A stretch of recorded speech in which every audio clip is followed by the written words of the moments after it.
दोस्तों नमस्कार। मार्गदर्शन परिवार की ऑनलाइन क्लासेज में आप सभी का स्वागत है।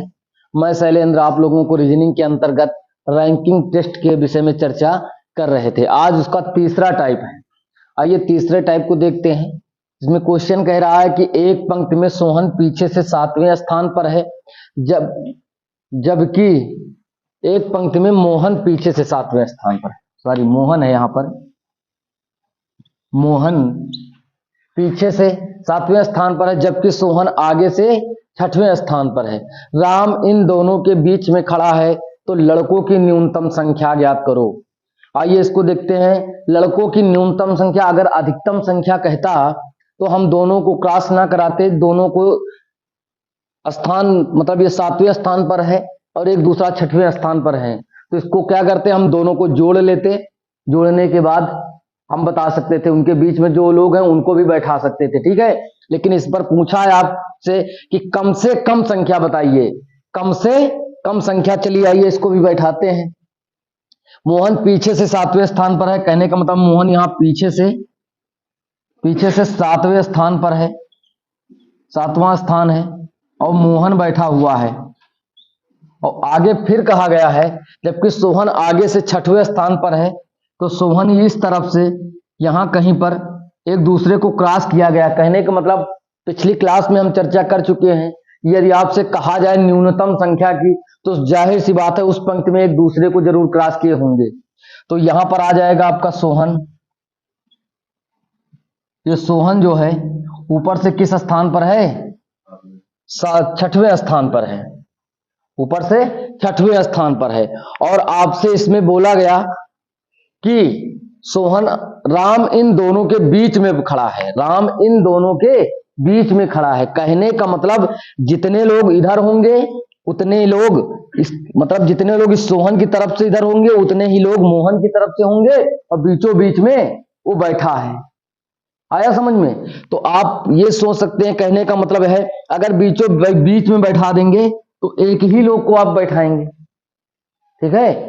कहने का मतलब मान लीजिए आप एक लोग को यहां पर बैठा दिया कि दोनों के बीच में बैठा है, ठीक है।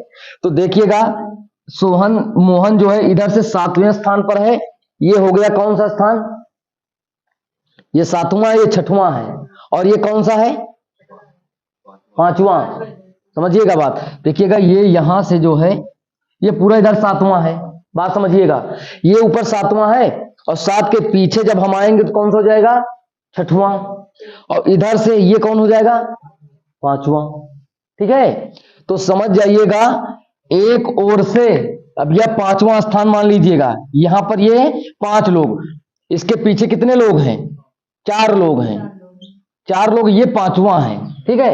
ये 5वां है और यह स्थान किसका है, देखिएगा ये 5वां आया। अब ये सोहन का एक ओर से पता हो गया कि सोहन इस ओर से 6वें स्थान पर है, सोहन ये ना, और इस ओर से किस स्थान पर है, 5वें स्थान पर है। कोई दिक्कत, हमने पहले भी वीडियो में बताया कि एक व्यक्ति का दोनों ओर से आप स्थान ज्ञात कर लीजिए, वहीं से न्यूनतम अधिकतम सब कुछ निकल आएगा।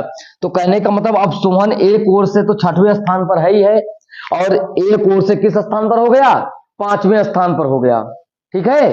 तो देखिएगा तो क्या हो जाएगा, 6 + 5 - 1, 6 + 5 - 1 क्या हो जाएगा, 6 × 5 = 11 - 1 = 10। तो पंक्ति में कुल कितने लोग हैं, 10 लोग हैं। कहने का मतलब यह है कि आप इधर चाहो तो आप मोहन का भी ज्ञात कर सकते हो, देखिएगा। कहने का मतलब इधर से आप ये 6वें पर मोहन है, ये देखिए 6वें पर सोहन है, और सोहन के ये पीछे कौन सा स्थान हो जाएगा, 5वां, ये कौन हो जाएगा, चौथा। कहने का मतलब है एक ओर से मोहन 7वें स्थान पर है और एक ओर से चौथे स्थान पर है, और 7 × 4 = 11 और -1 कर देंगे 10, ठीक है। तो आप ऐसे इसको कर सकते हैं बहुत आसानी के साथ। किसी एक व्यक्ति का जब तक दोनों ओर से स्थान क्लियर नहीं होगा तब तक ये हल नहीं होगा। अब आपसे न्यूनतम संख्या की बात करिए तो न्यूनतम इस पंक्ति में 10 लोग बैठ सकते हैं, ठीक है। चलिए स्क्रीनशॉट ले लीजिएगा इसका भी।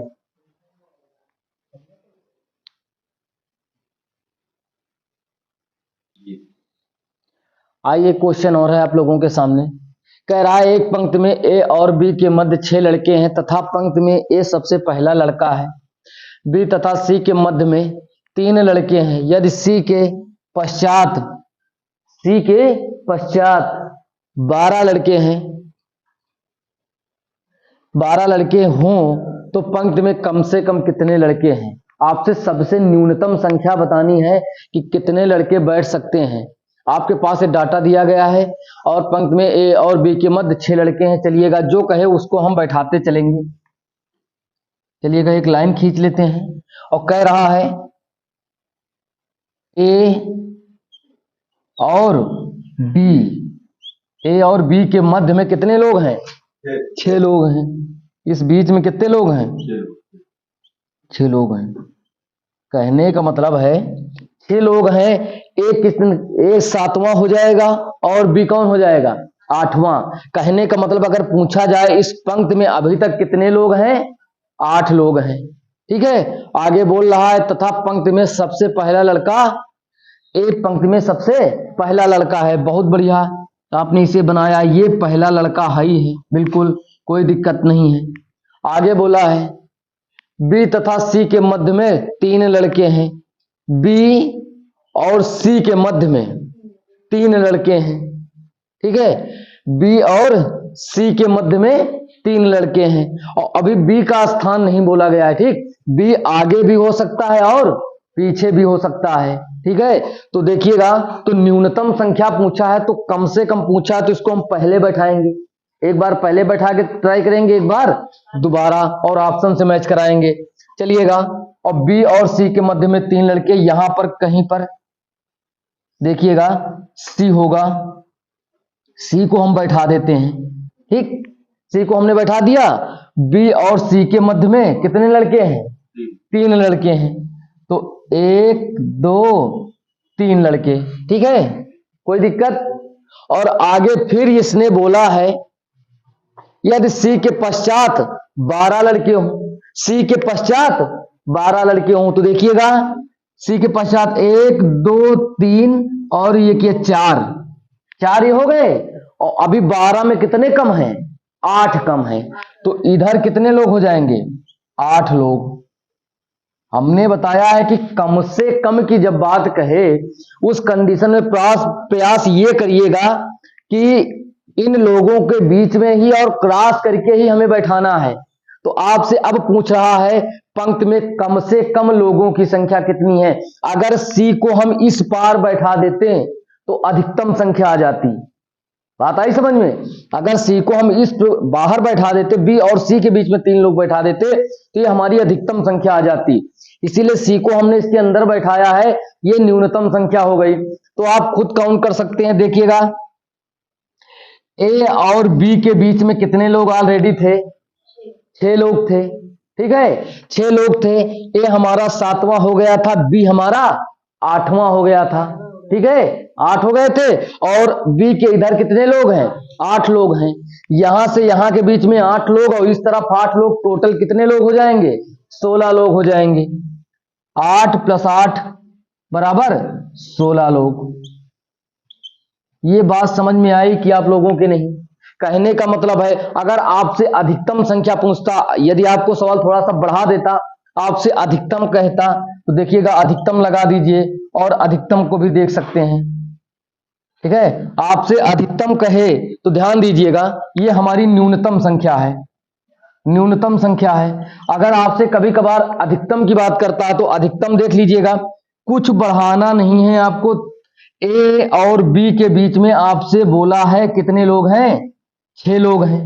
ए और बी के बीच में 6 लोग हैं। आगे कहा है कि बी तथा सी के मध्य में 3 लड़के हैं, तो बी सी को हम आगे बैठा देंगे, बी और सी के मध्य में 3 हो जाएंगे। 1 2 3 लड़के हैं। ठीक है, और आगे कहा है यदि सी के पश्चात 12 लड़के हों, सी को छोड़ करके इसके पश्चात कितने लोग?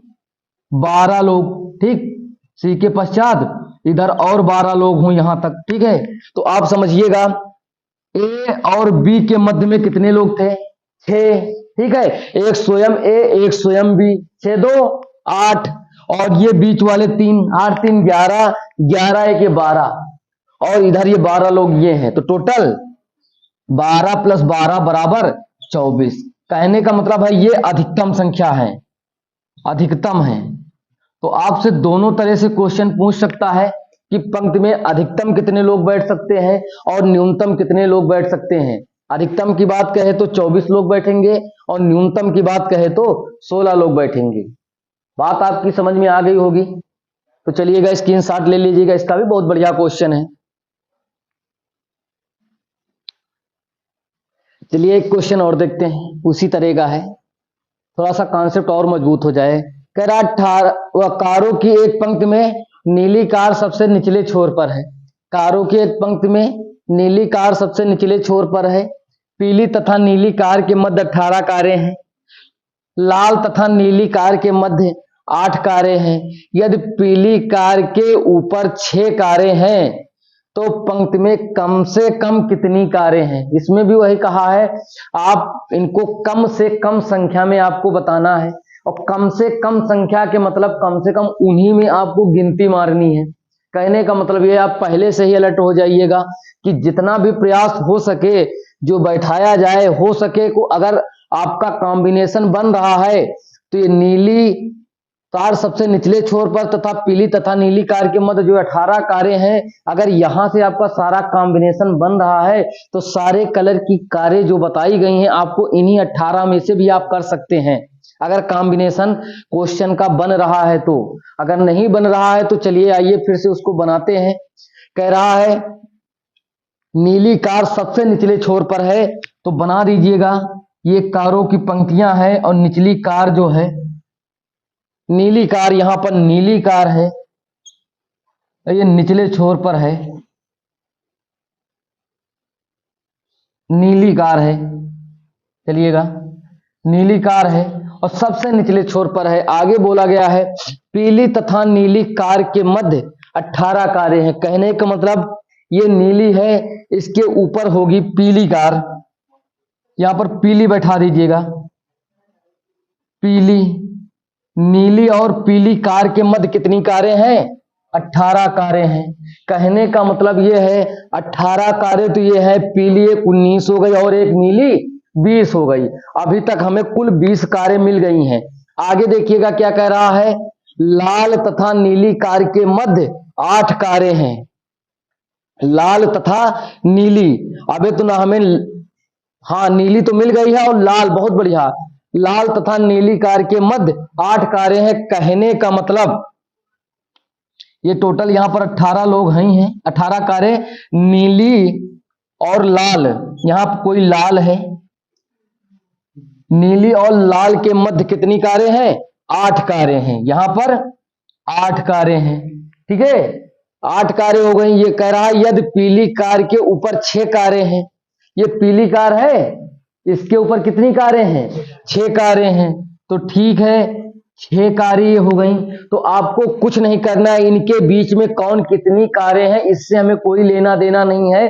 जो पहला पॉइंट हमारा बना है, कह रहा पीली तथा नीली कार के मध्य 18 कारें हैं, उन्हीं कारों के अंतर्गत आप चाहे नीली पीली काली कितनी भी कारें बना दे, सब उसी 18 में गिन ली जाएंगी।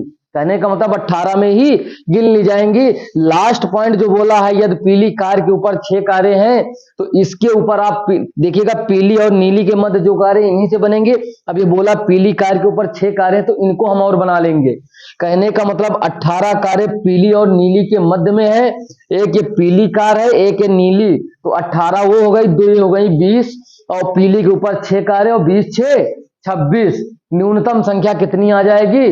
26। कहने का मतलब 18 तो ये ही है, एक पीली कार प्लस नीली कार, और पीली के ऊपर कितनी कारें? 6 कारें। कहने का मतलब 18, एक 19, एक ये 20, और 20 6 26, न्यूनतम संख्या कारों की आपकी 26 आ जाएगी। ये आपका आंसर आ जाएगा। आया समझ में? इस तरह आप आसानी के साथ आप कर सकते हैं। आपको ध्यान देना होगा, अगर कहीं देखिएगा, हम फिर बता रहे हैं आपको, अगर आपका कॉम्बिनेशन क्वेश्चन के हिसाब से बन रहा है तो आप इसी में से, जैसे आपसे शुरुआत एक ही पॉइंट से आप बना सकते हैं। 18 कारें कही थी, अगर ये पीली के ऊपर 6 कारों की चर्चा ना करता, ये नीले के ऊपर छह कारों या 8 कारों की चर्चा करता तो आपका पीली और नीली के बीच जो 18 कारें थी, इसी के अंतर्गत सारी कारें आपकी आ सकती थी। लेकिन ये बोल दिया था जब पीली कार के ऊपर 6 कारें, तो ये हमें एक्स्ट्रा मिल गया। 18 तो यहीं तक था, एक 19, एक 20, 6, 26 ये आपका आंसर हो जाएगा। ठीक है, नोट कर लीजिएगा, इसको भी स्क्रीनशॉट ले सकते हैं।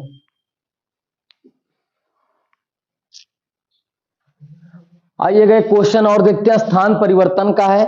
कर आप बच्चों की एक पंक्ति में हरीश बाएं से 11वें स्थान पर है और मंगेश दाएं से 17वें स्थान पर है। यदि वे अपने स्थान बदल लें तो हरीश बाएं से 13वें स्थान पर हो जाता है, तो मंगेश का दाएं से नई स्थिति क्या होगी? तो चलिएगा आइए इसे बनाते हैं। ये बायां छोर है, ये इधर दायां छोर है, ठीक है। और नहीं यूं कर दीजिएगा, पूरी एक लाइन खींच दीजिएगा और यहां पर कौन है? हरीश है और यहां पर मंगेश है, और मंगेश इस दाएं छोर से आए हैं, हरीश इस बाएं छोर से गए हैं। तो कहा है हरीश बाएं से 11वें स्थान पर है और मंगेश दाएं से 17वें स्थान पर है। उसके बाद यदि वे अपना स्थान बदल लें, तो जब अपना स्थान बदल लेंगे तो हरीश यहां चला जाएगा और मंगेश यहां चला आएगा। ठीक, मंगेश यहां चला आएगा। तो पूछा हरीश बाएं से 13वां हो जाता है, हरीश अब बाएं से 13वां हो जाता है। ये हरीश है और बाएं से 13वां हो जाता है। और देखिएगा जब हरीश यहां से अपना स्थान छोड़ के यहां मंगेश के पास गया, तो मंगेश ऑलरेडी कौन से स्थान पर था? 17वें स्थान पर था। तो और उस 17वें स्थान पर कौन हो गया? हरीश हो गया। जब इस 17वें स्थान पर दाईं ओर से हरीश 17वें स्थान पर हो गया। क्यों? क्योंकि हरीश जो है मंगेश की जगह ले ली है। तो और मंगेश जो है दाएं से 17वां है, तो अब मंगेश को ना पढ़ के हरीश को दाएं से 17वां पढ़ेंगे। और बाएं से हरीश किस स्थान पर हो गया? 13वां। तो एक व्यक्ति का दोनों ओर से स्थान क्लियर हो गया। हरीश जो है यहां 17वें पर पहुंच गया दाईं ओर से, और बाईं ओर से हरीश क्या है? 13वें पर। तो इन्हीं दोनों को जोड़ लेंगे, 17 और प्लस 13 -1। क्यों? क्योंकि जब बाएं से हरीश को जोड़ते हैं स्थान परिवर्तन के बाद तो 17 आता है, और उसी हरीश को जब बाएं से देखते हैं स्थान परिवर्तन के बाद वो तो 13वां आता है। तो एक ही व्यक्ति है, एक ओर से 17वां आ रहा है और एक ओर से 13वां आ रहा है। तो दोनों को जोड़ लेंगे और -1 कर देंगे। तो 7 3 10, 1 1 2 1 3, 30 -1 बराबर 29। तो मंगेश दाएं से किस स्थान पर हो जाएगा? 29वें स्थान पर। ये आपका आंसर हो जाएगा। चलिए ठीक है, आज यहीं तक रखिएगा, बाकी का अगली क्लास में बताएंगे। तब तक के लिए नमस्कार।